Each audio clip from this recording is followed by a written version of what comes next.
Bueno, hermano, hoy día vamos a terminar el capítulo 13 del libro de Romanos, ¿cierto? Que estamos estudiando. La semana pasada llegamos hasta el versículo 7 y hoy día vamos a tomar del 8 en adelante hasta terminar el capítulo 13.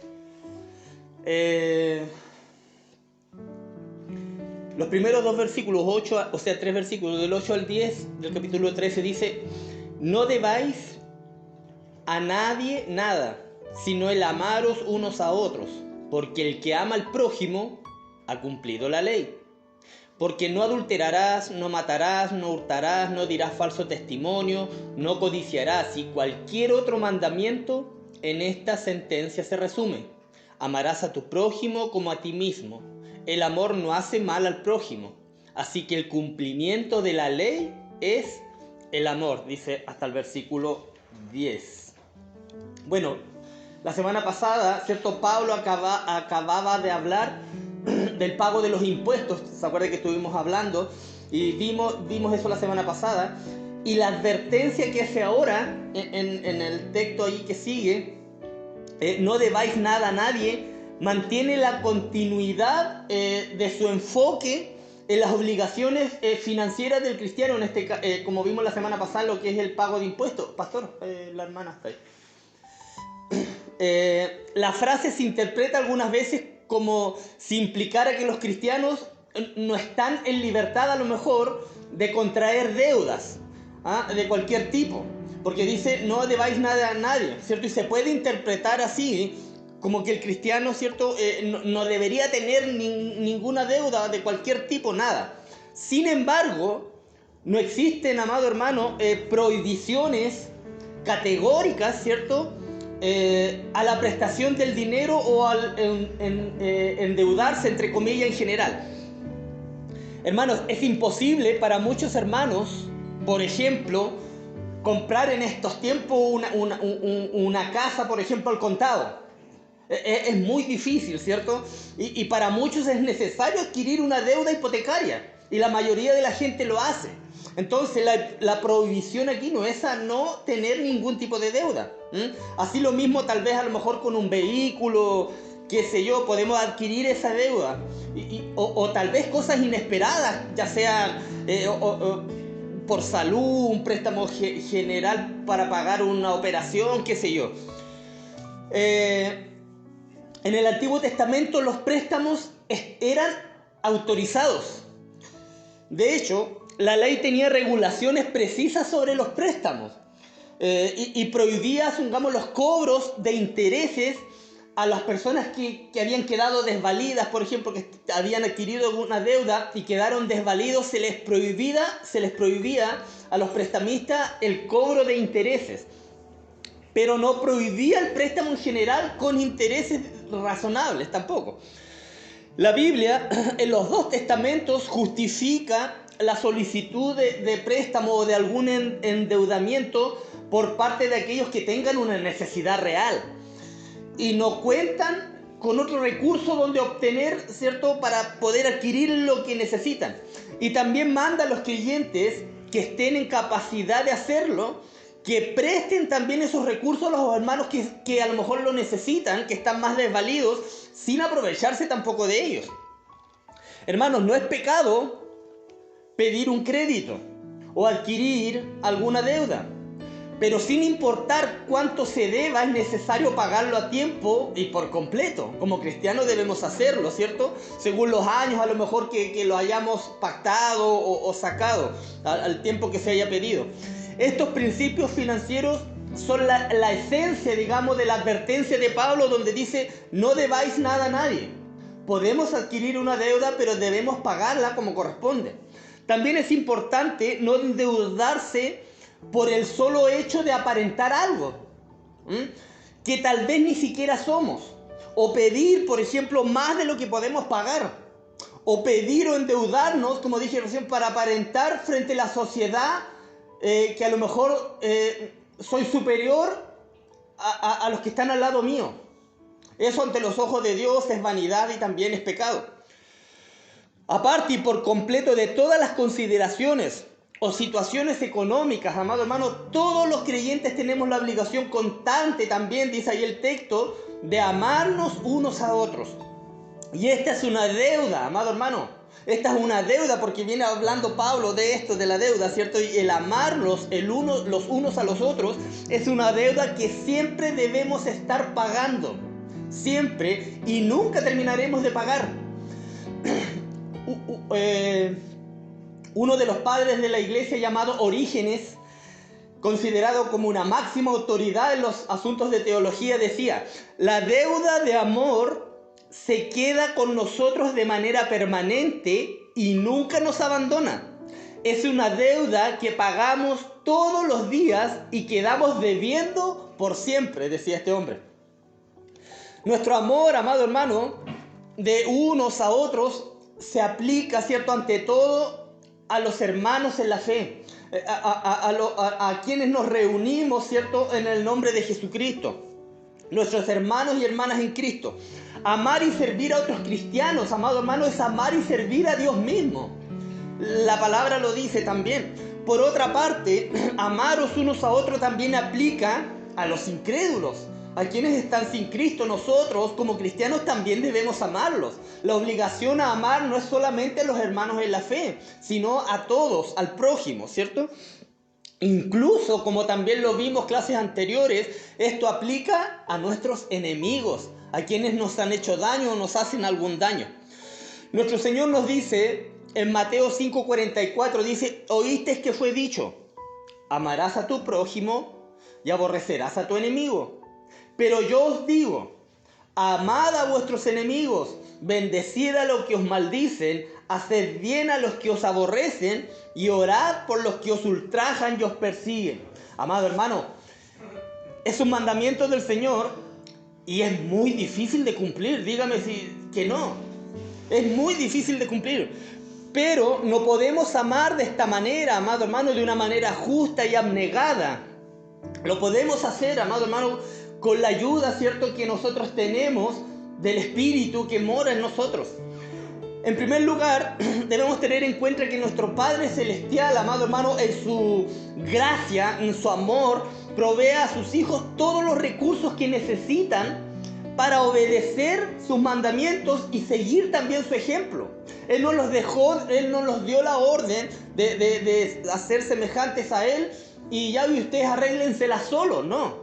Él proveyó para cada uno de nosotros recursos para que nosotros podamos cumplir, ¿cierto?, estos mandatos que el Señor nos da.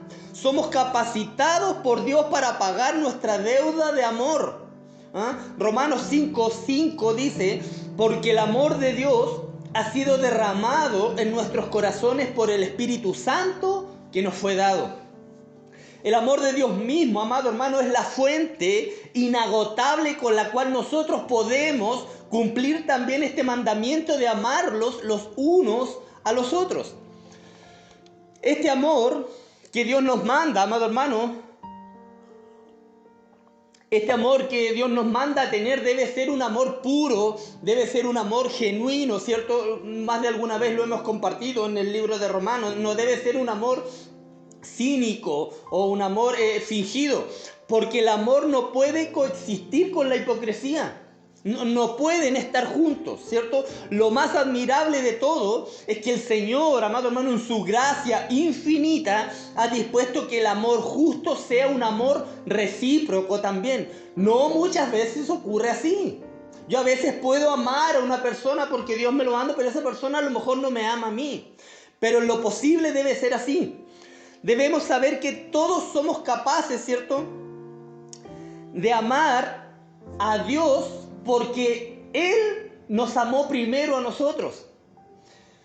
Y lo maravilloso de amar es que hay también una promesa de parte de Dios con respecto a esto. Juan 14, 21 y 23 dice: el que me ama será amado por mi Padre, y yo le amaré y me manifestaré en él. Y vendremos a Él y haremos morada con Él. Es una promesa del Señor a quienes aman y a quienes aman a Dios. Y sigue diciendo el versículo 9 y 10, 5 leyes, amado hermano, o mandamientos del libro de Éxodo, ¿cierto? O Deuteronomio 5, 5 pecados. ahí los nombra también, ¿cierto? Jesús dejó claro, amado hermano, que todo pecado se origina en el corazón y en la voluntad de nosotros, ¿cierto? Sin importar que sea o no exteriorizado. Por ejemplo, un ejemplo de esto en Mateo 5, 21 y 22 dice: oísteis que fue dicho a los antiguos, no matarás, y cualquiera que matare será culpable de juicio, dice el texto allí. Pero yo os digo, dice el Señor Jesucristo, que cualquiera que se enoje, amado hermano, contra su hermano, será culpable de juicio. O sea, el Señor compara, amado hermano, el matar semejante a uno si se enoja con su hermano. Y este pecado nace en el corazón también, amado hermano, pero no es exteriorizado, ¿cierto? Yo puedo estar enojado con mi hermano, pero a lo mejor no lo voy a exteriorizar, no es un pecado que se va a ver, pero es pecado. Y lo mismo pasa, ¿cierto? También ahí en el mismo texto, más adelante, sí, en Mateo 5 dice que el que mira a una mujer y la codicia, ¿cierto?, ya adulteró en el corazón. También vemos que es un pecado que está en el corazón, pero no ha sido exteriorizado, no es exteriorizado, no se ve. Y el verdadero amor, amado hermano, no hace mal a nadie. Si en verdad amamos a los demás como a nosotros mismos, ¿cierto?, no le haremos daño a nadie de ninguna forma. De ninguna forma. Sabemos que el segundo mandamiento más importante, ¿cuál es? ¿Saben? Amarás a tu prójimo como a ti mismo. El segundo mandamiento más importante. El primero es amarás al Señor tu Dios, ¿cierto? Con toda tu corazón, con toda tu alma, con toda tu fuerza, con toda tu mente. Es el primero y principal mandamiento. Y el segundo es semejante. Dice, amarás a tu prójimo como a ti mismo. Tal como lo repite Pablo aquí en esta carta. Hermanos, el punto de Pablo aquí en esta sección es que un cristiano que permite, amado hermano, que el amor de Dios gobierne en su vida, recibe protección divina del pecado y de la inclinación hacia el pecado, ¿cierto? Y por otro lado está inclinado también a hacer justicia, si recibe ese amor de Dios. El cristiano que ama no obedece la ley de Dios porque tema las consecuencias de la desobediencia, sino porque ama a Dios. Por eso obedece la ley, ¿cierto? Y procura agradarlo a Dios porque lo ama. Y este es el cumplimiento de la ley, dice Pablo. El amor, termina diciendo en los textos que leímos, ¿cierto? Todo se traduce allí, amado hermano, se resume allí en amor. El que tiene amor, dice Pablo, ya ha cumplido la ley. Porque cuando uno ama, como dije, no hace mal a nadie. Y los versículos 11 y 14 dicen, y esto, conociendo el tiempo, que es ya hora de levantarnos del sueño, porque ahora está más cerca de nosotros nuestra salvación que cuando creímos. La noche está avanzada y se acerca el día. Desechemos pues las obras de las tinieblas y vistámonos las armas de la luz. Andemos como de día, honestamente, no en glotonerías y borracheras, no en lujurias y lascivias, no en contiendas y envidias, sino vestidos del Señor Jesucristo y no proveáis para los deseos de la carne. A partir de su declaración, ¿cierto?, de que el amor piadoso y temeroso de Dios cumple la ley a la perfección, Pablo pasa a enfocarse en la urgencia de que los creyentes sean, amado hermano, cada vez más semejantes a su Salvador y a su Señor, nuestro Señor Jesucristo, ¿cierto? Quien en sí mismo, amado hermano, nuestro Señor Jesucristo, la fuente, ¿cierto? Es la fuente y el poder de ese amor que Dios requiere. Él debe ser nuestro ejemplo. Debemos vestirnos, como dice el versículo 14, del Señor Jesucristo. Y esa frase resume el tema también de la santificación que trata los capítulos 12 al 16. El cristiano fiel, amado hermano, el cristiano obediente y amoroso, crece en su vida espiritual cuando es cada vez más semejante a su Señor, a Jesucristo. Y a medida que nos vestimos nosotros de Cristo, amado hermano, de su justicia, de su verdad, de su santidad, ¿cierto? Y amor, se hace cada vez más evidente en nuestra vida el Señor Jesucristo, y su carácter, amado hermano, queda reflejado o se refleja en nosotros. Y las frases de los versículos 11 y 12 que dicen, ya es hora, ahora está más cerca nuestra salvación, la noche está avanzada y se acerca el día, de los versículos 11 y 12, son todas expresiones de urgencia, amado hermano, impostergables. El tiempo, amado hermano, es limitado, está diciendo aquí Pablo, y la oportunidad es breve, hermanos. El tiempo para escuchar y obedecer, está diciendo Pablo, es ahora mismo, ahora. Y el versículo dice que ya es hora de levantarnos del sueño.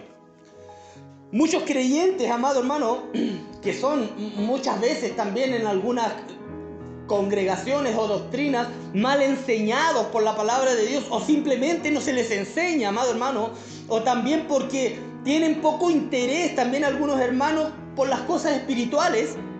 Muchos creyentes por voluntad propia, amado hermano, tienen algo de la misma ceguera espiritual de los que no son creyentes. Esta enfermedad espiritual, amado hermano, plagó a los creyentes en la iglesia primitiva, a muchos. Y es obvio que alcanzó a algunos de los creyentes también aquí en Roma, donde Pablo se dirigió con esta carta, ¿cierto? Fue por esta razón que el apóstol aquí parece gritar, que les dice, ya es hora de que se levanten del sueño, o que se despierten de ese sueño, él está diciendo Pablo en la carta. También declara que el versículo que ahora está más cerca de nosotros, dice, nuestra salvación que cuando creímos. Aquí Pablo está hablando, amado hermano, del perfeccionamiento de la salvación. No es que todavía no hayan alcanzado salvación. Se dirige aquí a cristianos, personas que ya hemos creído y nos hemos convertido, ¿cierto?, al Señor.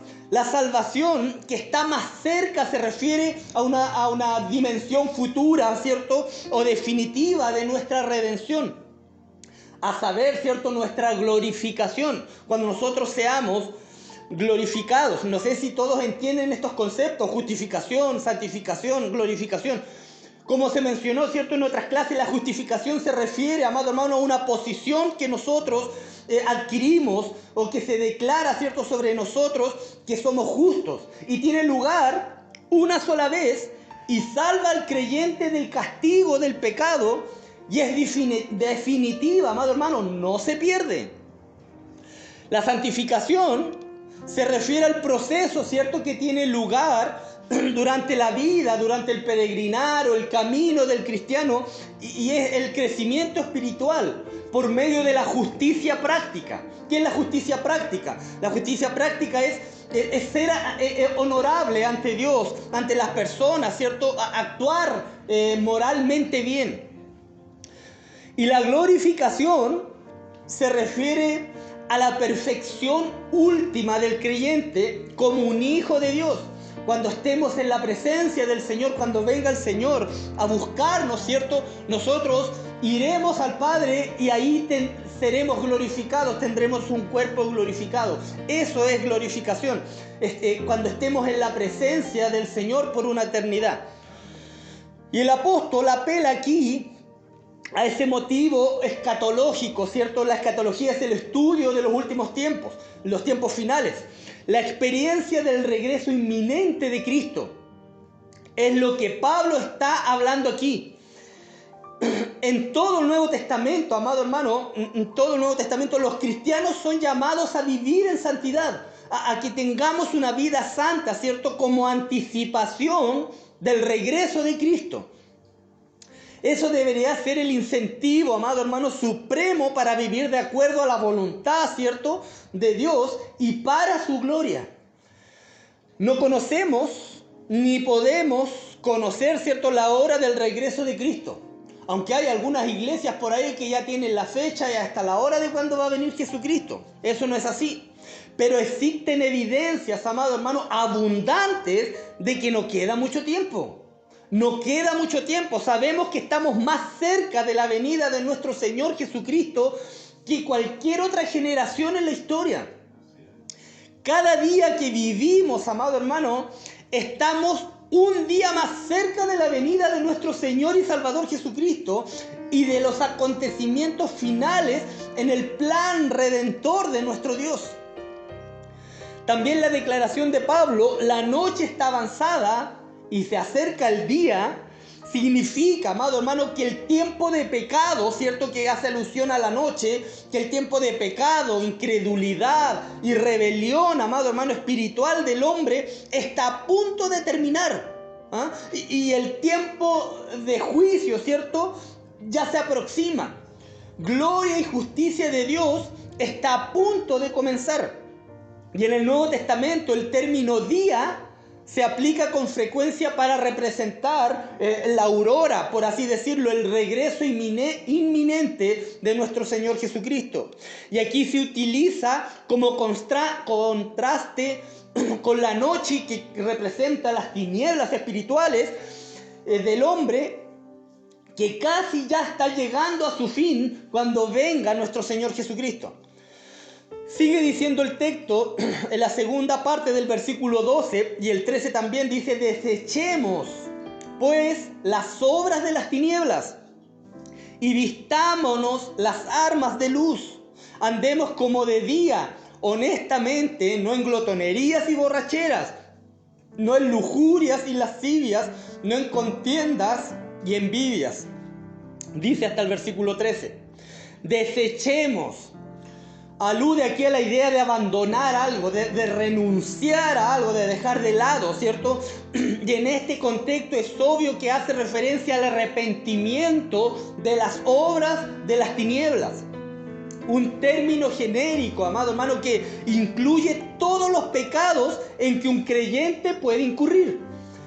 El Señor se entristece, amado hermano, por todo pecado.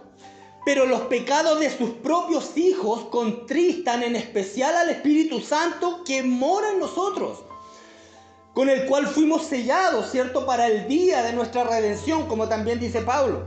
Y Pablo pasa enseguida del aspecto negativo al positivo aquí en este texto, de hacer énfasis, ¿cierto?, en la confesión y el arrepentimiento genuino que se manifiesta en dejar, ¿cierto?, y despojarse de las tinieblas destructivas, amado hermano, del pecado, a vestirse, aquí dice el versículo, con la luz de justicia que a uno le protege. La luz de Dios mismo, amado hermano, suministra protección divina en nuestra batalla contra los poderes sobrenaturales de las tinieblas, amado hermano, de Satanás, así como en contra de la oscuridad natural del pecado humano, a la cual somos tan propensos a caer, y muchas veces caemos, aún siendo creyentes, amado hermano. Aquí las armas de luz también es una referencia a toda la armadura de Dios que detalla también tan detalladamente Pablo en Efesios capítulo 6. Por lo tanto, debido a que somos hijos de luz, amado hermano, y tenemos a disposición las armas de luz, como dice el texto, del Señor mismo, también estamos en la obligación de que andemos como de día, honestamente, dice el texto. Este andar sincero, amado hermano, consiste en vivir de una manera que agrade a Dios, o de la manera que agrada a Dios, como su palabra nos manda. Es vivir con sinceridad delante de nuestro Señor y delante de los hombres también. Vivir una vida exterior que sea consecuente, amado hermano, o que vaya de la mano con nuestra naturaleza interna en Cristo.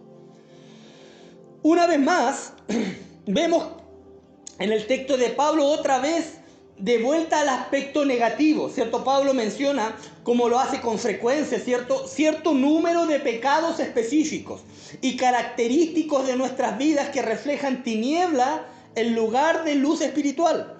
Dice allí glotonerías, borracheras, lujurias y lascivias, contiendas y envidias. De una u otra forma, amado hermano, así era nuestra vida pasada, nuestra vida sin Cristo. Pablo nunca perdió de vista el hecho de que él también había sido en el pasado el primero de los pecadores, dice él, el primero. Esa era nuestra vida también sin Cristo, amado hermano. Tito 3:3 dice: porque nosotros también éramos en otro tiempo insensatos, extraviados, esclavos de la concupiscencia y deleites diversos, viviendo en malicia y envidia, aborrecibles y aborreciéndonos unos a otros. Así era, amado hermano, nuestra vida de tinieblas, pero ahora estamos en la luz de Cristo, amado hermano.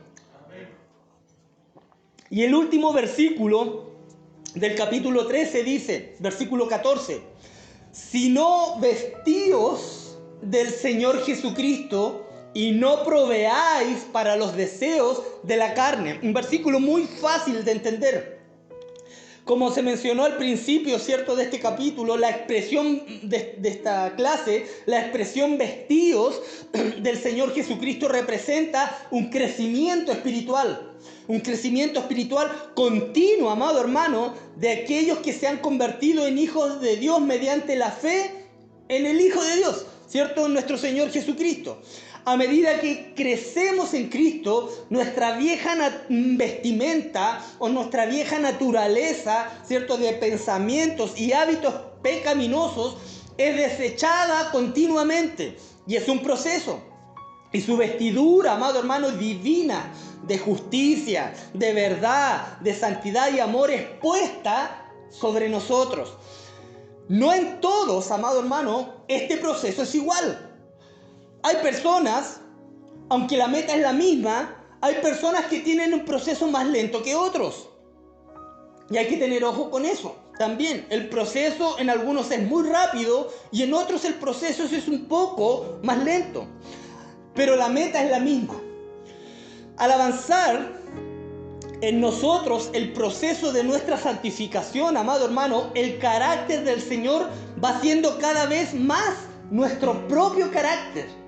Cada vez reflejamos más el carácter de nuestro Señor. En ese sentido, el propósito principal del cristiano, amado hermano, es que continuamente se esté vistiendo del Señor Jesucristo, como dice la palabra aquí. Esto es lo que tenía en mente el apóstol Pablo cuando escribió también a los Filipenses en el capítulo 3, que solo hacía una cosa, decía él, olvidando ciertamente lo que quedó atrás y extendiéndome a lo que está delante. Prosigo a la meta, decía Pablo, al premio supremo del llamamiento de Dios en Cristo Jesús. En nuestro peregrinar cristiano, día a día, amado hermano, vamos o debemos ir creciendo en Cristo y para su gloria. Y crecemos de un nivel de gloria, ¿cierto?, de Cristo a otro, a medida que también nosotros estudiamos, ¿cierto?, su palabra, somos fieles a su palabra, meditamos en su palabra, y en cuanto más tenemos comunión también con nuestro Señor, con nuestro Salvador, ¿cierto?, en oración, ¿cierto?, y dependemos también cada vez más del Espíritu Santo. Y también, amado hermano, cuando somos fieles, en el sentido de cuando Hebreos 10 dice que considerándonos, ¿cierto?, unos a otros, estimándolos al amor y la buena sombra, no dejando de congregarnos, también es un punto importante, como algunos tienen de costumbre, sino exhortándoos tanto más cuando veis que aquel día se acerca. Amado hermano, aquel día se acerca, la venida de nuestro Señor Jesucristo. Por ejemplo, un futbolista, el hermano que es futbolista, puede colocarse el uniforme o el equipo, ¿cierto?, de un club que ha salido campeón, Colo-Colo, por ejemplo. Pero es su desempeño, ¿cierto?, y no el uniforme que se ponga el hombre, el uniforme del equipo o el equipo, ¿cierto?, que determina su propio valor como deportista o como jugador, ¿cierto? Un juez, por ejemplo, se puede colocar, como en Estados Unidos parece que esos jueces se colocan esos como peluquitas, ¿sí?, ¿cierto? Se puede colocar su atuendo correspondiente al cargo que tiene, pero es su conocimiento de la ley, amado hermano, y su sabiduría lo que determinan sus propios méritos como juez. De una manera similar, pero mucho más profunda que esos ejemplos, ¿cierto? La persona que recibe a Cristo como Salvador asume el nombre de cristiano, pero la calidad de su cristianismo está determinada por su propio nivel de fidelidad espiritual. Y aquí, una vez más, Pablo emplea un contraste, ¿cierto?, para aclarar el punto. Es como cuando uno lee el libro de Proverbios, que siempre va haciendo como contrastes de lo que va diciendo. Y como dije, una vez más, Pablo emplea aquí este contraste para aclarar este punto. Y esta vez en orden inverso al que aplicó en el versículo 12. Aquí el orden es primero vestirse, ¿cierto?, de Cristo y su justicia, y luego despojarse del pecado atendiendo el mandato: no proveáis para los deseos de la carne. Y para terminar, ¿cierto?, la carne no se refiere en primer término a nuestros cuerpos físicos, sino a nuestra condición humana residual. La inclinación al pecado que tiende a permanecer en nosotros y haya su expresión a través de nuestros cuerpos, no habla, como dije, del cuerpo físico, sino de nuestro interior. La decisión de proveer para el pecado se origina ¿dónde? En nuestros corazones, ¿cierto? Mentes, en nuestras emociones y voluntad, las cuales siguen, amado hermano, siguen influenciados por la carne en gran medida. Solo es cuando andamos en el Espíritu que no podemos satisfacer los deseos de la carne. Cuando estamos en el Espíritu aborreceremos los deseos de la carne. Andar en el Espíritu, amado hermano, es vivir por la palabra, vivir obedeciendo la palabra de Dios. Amén. Que Dios le bendiga.